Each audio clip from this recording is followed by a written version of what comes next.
Whew. Okay, quick review of the whole season, spoiler-free, of Jessica Jones. Now, this was just released, this whole Netflix series, so just keep that in mind. It's a Netflix series.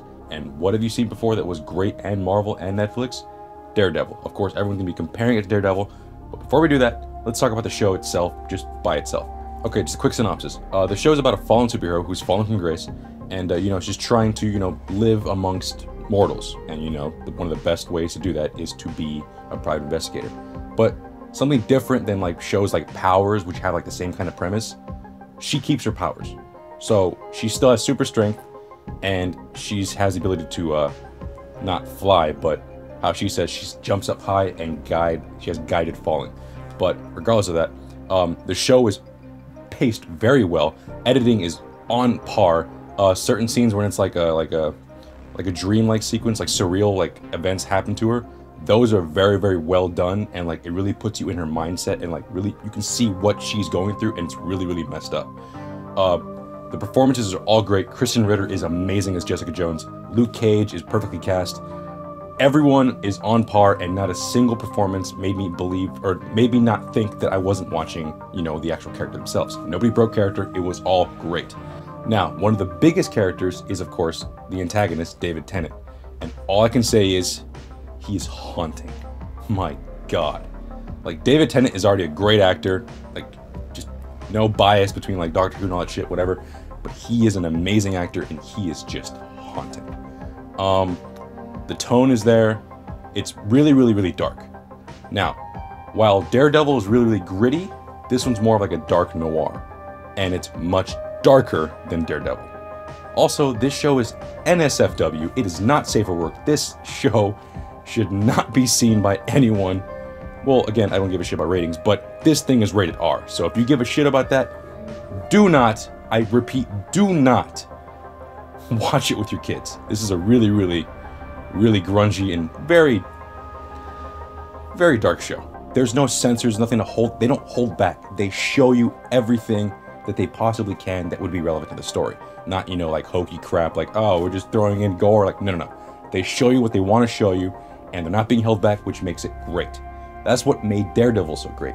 And again, the comparison to Daredevil, I know, but hold on. Look, obviously you have to compare to Daredevil. I mean, they're in the same universe. Hell, they're in the same part of the same town. Hell's Kitchen, New York. So it's very difficult. It's, of course. So, the comparison to Daredevil. I wouldn't say it's better than Daredevil. I mean, I wouldn't reach that far. But I can say, if you love Daredevil, you will love this show. This show is great. It's awesomely written, great characters, great editing, great directing, and the story is paced so well. Everything is fantastic. And of course, tonally, it's, like I mentioned before, Daredevil is more grittier.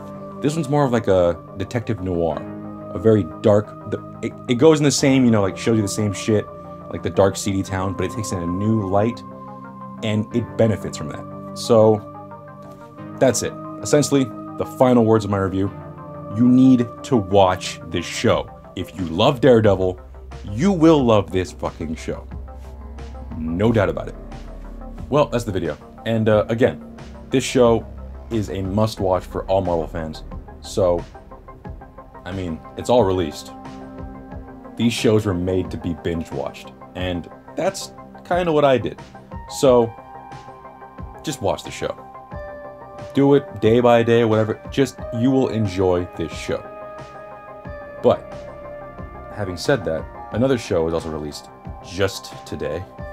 And this one is not on Netflix, but Amazon Prime Instant.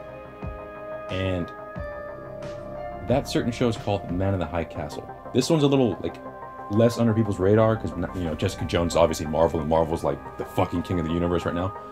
But this is another show that I highly recommend, and I'm going to be putting a review of it right here.